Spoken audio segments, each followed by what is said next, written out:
Welcome, welcome, welcome to Engage. I am very happy to be here. My name is Kim Reynolds. I am a part of the Engage crew. I'm here at the Mental Health Association in New Jersey. We are here to open conversations to bridge the gap between racial equity and mental health. So excited, so very excited to introduce to you today our Engage guest. We have two of one of the most amazing people that I love talking with, and I get the privilege and honor to work with every day. So their topic today is changing the conversation, infusing spirituality into mental health care. So I want to just talk a little bit. I'm going to read their bios because I think that having a conversation with these two individuals that collectively have over 55 years of experience in the mental health field is going to be really enlightening and engaging for us. So first we have Laverne Williams, CSW, and she's the director of the Pews Promoting Emotional Wellness and Spirituality Program for the Mental Health Association in New Jersey. Ms. Williams is a New Jersey certified social worker, a WRAP, Wellness Recovery and Action Plan facilitator, mental health first aid instructor, and certified grief recovery specialist. It's called Buried in Treasures Workshop Facilitator and the owner operator of Laverne Williams Enterprise, LLC, a consulting firm which provides individually designed health and wellness workshops. With over 38 years experience in the mental health services, Ms. Williams is a highly sought after conference keynote speaker and a workshop facilitator. Her workshops have been presented to numerous statewide and local agencies, consumer organizations, and family member groups. As an advocate on behalf of persons with mental illness and as a deacon in her church, Ms. Williams diligently develops partnerships between faith-based organizations and behavioral health institutions by bridging the gap between theology and the behavioral sciences. Her manuscript, entitled Implementing a Mental Health Ministry Committee in Faith-Based Organizations, the Promoting Emotional Wellness and Spirituality Program, was published in the Social Work and Healthcare Journal. Most recently, Ms. Williams is quoted in the #1 best-selling book, Option B, Facing Adversity, Building Resilience and Finding Joy, by Sheryl Sandberg and Adam Grant, and the recipient of the 2021 Enhancing Wellness and Recovery Through Spirituality Award from the New Jersey Association of Mental Health and Addiction Agencies and Company. Now, if that wasn't a lot and an amazing person to support us in our conversation and topic today, we have joining her Clarissa Wheat, who is currently the outreach coordinator and diversity educator for the Mental Health Association in New Jersey. Formerly in the role as diversity consultant serving the central and southern regions of New Jersey's Division of Mental Health and Addiction Services funded agencies, Clarissa has worked within the New Jersey's behavioral health system for over two decades.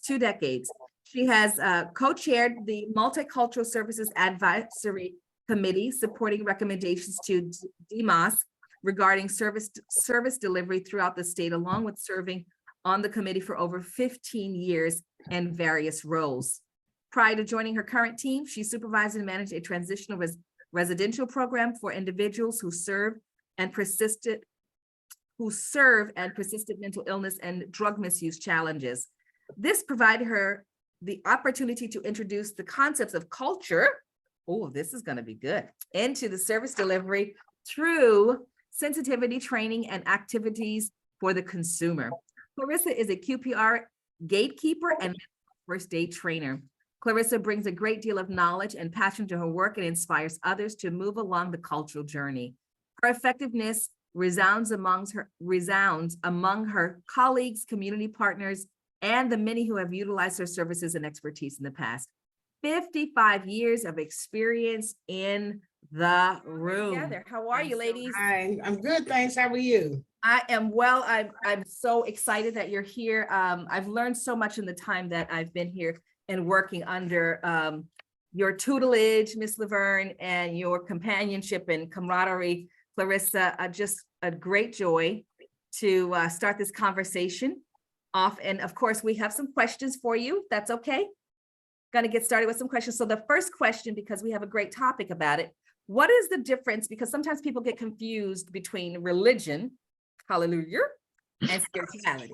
So what's the difference between the two? I'll take that one. So religion and spirituality, that's been a huge debate, and it still is, depending on who you are and what your cultural cocoon is. But a religious person usually accepts a certain amount of beliefs, and they observe a certain amount of rituals, right? But when you're talking about a person, for example, a person of a Christian faith, they believe that God is the son that Jesus is the Son of God, and observes like Christmas holidays, or maybe believing in baptism, whereas your whole body is immersed in water. So as you come up as a new person because of your beliefs in Christ, or a person of the Muslim religion believes that Allah is God, and they observe things like Ramadan.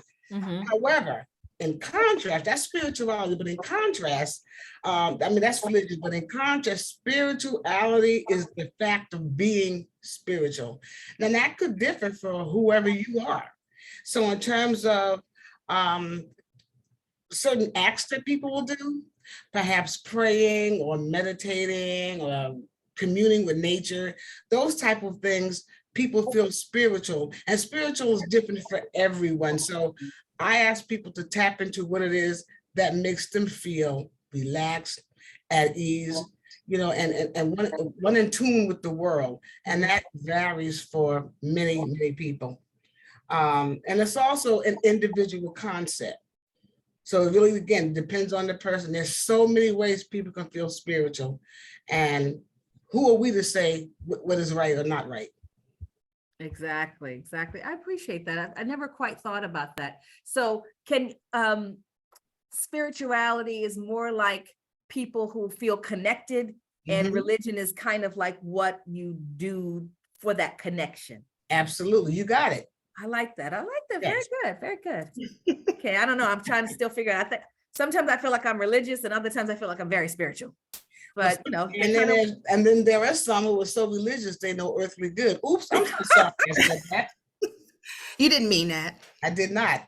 Especially with the Reverend Rose Hardy here on the line. I have to remind myself. The Reverend Rose. I'm sorry, Bishop Hardy. Oh, we stand corrected, right? Yes. Yes.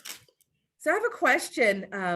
In your experience, and this is for either of you, both of you can answer the same question. It's all good. In your experience, what are some of, because I know we have, let's see how to put this. I know specifically, at least working through the Pew's program, Promoting Emotional Wellness and Spirituality, that we go into churches and speak about mental health, right? And sometimes that works well. Sometimes people are open to it. Sometimes people are not. So in your experience, what are some of the barriers to integrating spirituality into mental health care? Okay, so before, I'm going to punt that to Clarissa, but before we get to that, I wanted to make sure that, thank you, Reverend Bishop Hardy. She put in the chat that you can be both spiritual as well as religious. So again, it depends on the person. You can be one or the other, or you can be both. So I just wanted to clear that up for anyone. Oh, thank you. Right. So thanks again, Laverne, and thanks, Kim and Faith, for having us. And so since I've worked in the field for some time, I know there has been a lot of barriers, and barriers on both sides to incorporating spirituality into mental health care. So I think I'm gonna tap into service providers first, right? So when we talk about service providers and some of the barriers incorporating spirituality, I think about the fear, right?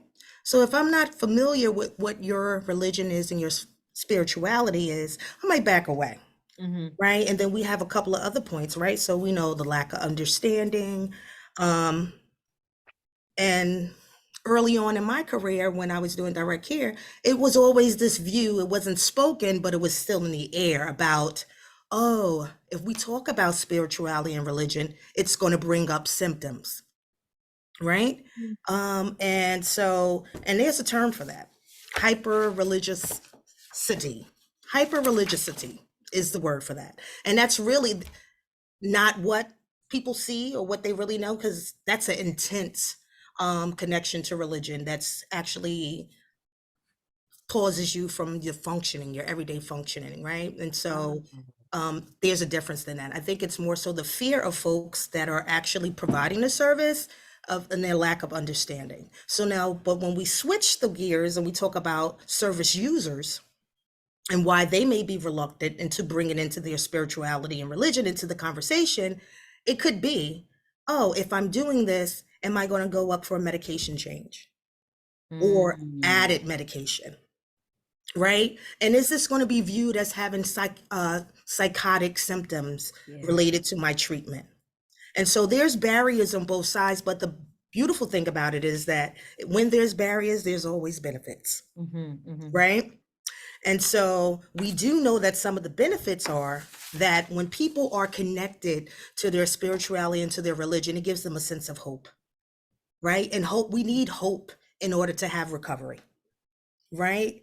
And, you know, it's used in so many different ways. Incorporating faith allows people to move beyond traumatic experiences in their life. And even if it's not a traumatic experience, just if we're having a hard day, I know that my spirituality gets me to the next moment. Taking a moment, breathing, thanking God for what I got.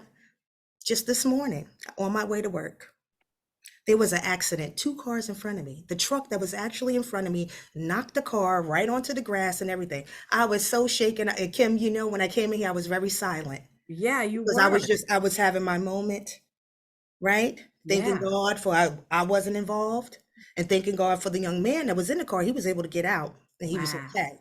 So I just wanted to bring that into the conversation about how it doesn't have to be a traumatic event. It could just be you going through your day and struggles that come upon us. Because I tell my girlfriends all the time, when you wake up in the morning, you got to put on your gear because we're going into battle every day. The battles are going to come continuously. So be prepared. And so now if that's bringing in your prayer, your scripture, whatever you need to do, be armed. Put on the whole armor. Put on your whole armor. Okay. Hallelujah. Yes. All right. Okay. Right. Now don't get me started because I love it all. What happened? Somebody left. Did I mess up something? No, we're still going. They'll be Oh, that's so interesting because now I see the 3 of us. We were side by side. Anyway, it threw me totally off. Let me go back to my brain here. What was I thinking? I was going to say something. Just about putting on the whole armor. And I really get this idea of the benefits of having spiritual support and thoughts and ideas when we are in this spiritual context. And sometimes the barriers for the person who is in the service provider and their thoughts about what it might mean, especially as it relates to the lack of understanding, really not knowing what we are saying or not knowing what people are talking about or not understanding the different types of religions and how to be respectful about things. Very good. Very good. This is a great conversation. I have one more question and then I got few questions just kind of thrown in there. What are some of the ways that spirituality can help clients in their recovery? That's a very good question. I'm so very glad you asked that question because I'm very prepared to answer that question. So here we go. So studies have shown that spirituality is very helpful in a person's longevity. According to the study by the Mayo Clinic, people who are spiritual often live longer lives. So that's a good thing. So I guess this way I should be 104. I also know that when you are spiritual, it helps to improve your emotional state. So that's huge. And then it also reduces the risk of disease, because if you are practicing spiritual things, you're going to eat better, more than likely, or you're going to think about it before you engage in a lot of unhealthy foods or fast foods, because you just want, when you think about the concept that your body is a temple, then you'll be more conscious of what you are putting into it. And then also being spiritual helps to improve your confidence and also helping you to get along or have a strong support system. So if you're in a religious group, it's family, becomes family. And so that can help folks in recovery to live better lives. Also, faith communities, I know mine in particular, provide significant social supports. We're learning much more now that I remember growing up, and I'm dating myself, but I'm a product of the 50s. And we didn't talk a lot about mental illness, particularly not in the churches. If you did, you had to come to the altar, people had to lay hands on you, you had to fast and pray, and we put some oil on you, the whole 9 yards. But again, we now recognize that there's nothing wrong with having your faith as well as a medical doctor and or psychiatrist, psychologist. God made people, my belief, Laverne Williams, and so he made physicians for what other reasons? If you go for a headache, or you go for a broken arm, or a broken any kind of broken bone, if you go to a doctor for that, why not go to a doctor who can help you with your mind? And so that's just defined, we need to define it as just that simple. People are afraid of what they don't understand. And unfortunately, persons have only their worldview is what they see on TV. And of course, they're going to sensationalize it and take the most heinous crime that they could find and push that on to someone who was mentally ill, when we know that persons who have mental illnesses, if they are taking their medications and stuff, are sometimes better off than those of us who won't admit that we have some challenges and or not taking our meds. So I just wanted to share that piece also. Anyway, again, the prayer and meditation, all these things are helpful to start the day. I know I start mine with just an affirmation of just being glad that I'm still here, and help me to see whether it's my neighbor, a friend, a stranger, an enemy, someone that I can help today, even if it's just a kind word, even if it's just saying, you know what, those are beautiful buttons on your blouse. Now the blouse might be ugly, but the buttons are good. So I'm just saying, you just want to be able to be helpful to somebody, because you don't know what they came from. You don't know, they could have just left an abusive relationship from the house. And so I'm getting a little off track in terms of how spirituality can be helpful, but pass it on, pass it forward. Give somebody a smile, if nothing else. That costs you nothing. But again, religion and spirituality can help people find meaning in life, and allows people to find happiness. And even after traumatic experience or just a rough patch in life, it's just helpful to be able to know that there's other things you can do. And studies have also shown that prayer and meditation have the ability to bolster your immune system. So think about that. So, which means fewer days laying up in bed or in the hospital.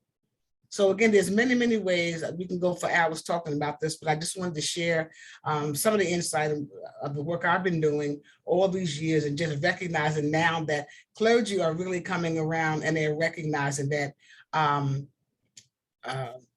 spirituality should be, we shouldn't poo-poo it away. That's the best way I can put it for this primetime air show. You can't poo-poo it away, because this is there. And we need to just recognize that how clergy can be helpful by learning more things, more options, treatment options, and what resources are available in the community. Okay. Laverne, can I just add something to that? Because please. Sure. I just wanted to bring in that, I think that the best approach, right, in my opinion, would be that holistic approach. So when we're talking and looking and servicing someone, we really want to take in all those aspects, right? The physical part, the social piece, the cultural piece. And I think spirituality actually touches on all of those things. Yes, thank Right? you. And so, and just to piggyback on what Laverne really said was that it has been studies that's shown that a person that's tapped into their spirituality and is brought into treatment actually has a shorter length of stay in treatment. So, these are things that we're not just pulling out the air. These are founded items, right? The Mayo Clinic. You can go to the psychiatric journal and find that stuff. So I know further on, Laverne has some more things to share. We have some more things to share. We don't want to take up that time staying here. But so Kim, thanks for that. We're gonna move to the next. And Oh, you're welcome. You're welcome. I wanted to say that I do remember a little bit like thinking about the 12-step programs and, you know, AA, NA, and the other ones, that there's a measure of spirituality in that. If I'm not mistaken, what I do hear from people often is that part that where they couldn't get over whatever it is for themselves, putting that belief that there was something greater than them, whether it's within them or around them or about them, to help them move from whatever the challenge was, that's helpful. You know, that could help me, whether it's God or the universe or source or however people say it. You know, there's so many different ways, but that's how I got over it. And that's what I've heard with some of you know, the peer support that I've offered people. Very good, very good. I think that might be all of my questions. Does anybody else do you want to add anything else before we open up to the floor? Sure. Yeah. I'm sorry. You want to go first? No. I want you to go because I think what you have, you know, was enlightened to me, and I want, you know, I can't wait for you to share with everyone else. Okay, so the bottom line is, if you're interested in having some type of a mental health ministry, if you will, or or you might want to say emotional wellness at your faith community, whatever that may be, there are 5 principal steps that I actually use for creating caring congregations. And this information was taken from, I want to make sure I give credit where credit is due. So if I don't say it right away, mental health ministries. So what they do is, when you're creating a caring congregation, which we all should be doing, the first step is education. So there's 5 steps. First is education. Clergy, rabbis, whomever, imam, need to recognize what information is out there and be knowledgeable about it, because you cannot be helpful about something you don't understand. So that's number 1. And also you can, you know, invite speakers. How do you do that? Invite speakers to come in, or have health fairs, just different things so that you're made aware of what's available in your community. The second one is your commitment, or maybe perhaps write a covenant, which is the church leadership commits to being intentional, right? And seeking ways to become a caring congregation. So, because oftentimes it's the lay people who will be taking care of these ministries, not so much always the pastor or the head of the faith community, because oftentimes their plate is full enough. So again, just have a commitment, a covenant that you can all agree upon that you really want to become, if you are not already a caring congregation. The third thing is to be welcoming. There's nothing worse than someone who's a little bit different walking into a church and then feeling that they're not wanted. And so again, if that's the place where we're supposed to have health and healing, I think it's crucial that we become, you know, that you make sure that people are welcome no matter what walk of life comes through your doors, because you're going to have any and all coming through your doors. Number 4 is the support. So when we talk about support, you know, we were all brought up to be strong and sufficient and independent people. And sometimes it's very hard for people to ask for help. So oftentimes people's struggles will go hidden. But I believe the God that I serve wants us to care for one another and support each other. And we are called to bear one another's burdens. How many times have we heard that? And that's Galatians 6:2. So we are our brother's keeper. And number 5 is advocacy. Because the mental health delivery system in this country is broken. Good, bad, or indifferent is broken. And it's up to all of us to be able to help piece it back together. And we can't do that if we don't know, oftentimes, what our legislative, what's their platform? Before I pull the lever on someone, I want to know, what is their platform on mental health? Because if you're not supporting that, then you may not be the one I'm going to put into office, but you won't be for my vote anyway. And so also just know what happens and keep informed on legislation, you know, follow it.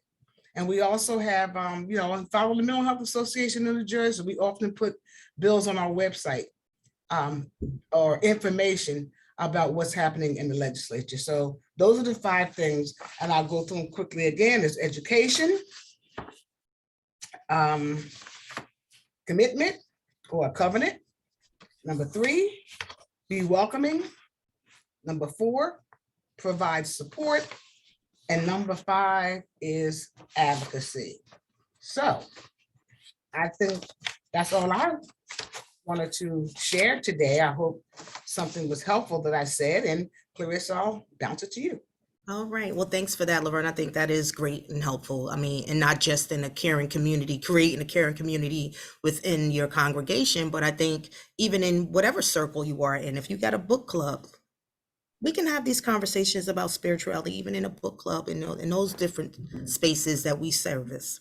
But I wanted to bring just some general questions for folks that are providing service to get the conversation rolling, because again, I know we spoke about the barrier of not understanding and how that can be a hindrance to us engaging with someone, right? And so I wanted to just give you kind of some questions to throw out to begin the conversation to incorporate in spirituality into treatment. And so the first one I would offer you would be, what do you want your life to be about? That's going to invoke people to bring into what they service most, what is higher on their list, who do they go to? What keeps you going in times of difficulty? What's important to you? Has something happened to you which has changed your point of view? Do you have a feeling of belonging and being valued? Do you feel safe? Are you being listened to as you would wish to be? And what makes you feel supported? And the last one is, what makes you happy? These questions will invoke people to speak about their spirituality and their religion. And so I wanted to give that to you as a takeaway. And again, I hope that everyone was able to receive something from Laverne and I. And Kim, I don't know if you have any additional questions. No. So we're going to open it up. However, We're going to open up the floor just shortly. I just want to say, because I want to stop the recording in just a moment, that this was just enlightening. Like I could just eat this up like hot soup, like on a cold, really cold day. It's so juicy. And I wrote down a few things that Ms. Laverne said, Deacon Laverne: education, covenant, commitment, support, and advocacy. Like those are foundational tools, I think, that every place, not just for the workers or the people that are in service providers, but companies, this should be everybody's foundation. Every single place that we go to, this should be a great foundation for anything that we would like to be successful. If you have education about it, if you have a covenant, which I love that word covenant, that means that's a sacred agreement between me and you. I got you, you got me. That's that place where we're going to be looking for one another and bearing our brother's burdens, right? A commitment to doing the work. And we didn't even touch, we're going to have to come back and do this again, Clarissa, because I want to touch a little bit on that cultural perspective, with our commitment to the educational part about what that looks like for our community, for communities of color, especially as it relates to religion, being supportive to our brothers and sisters in humanity, and advocating.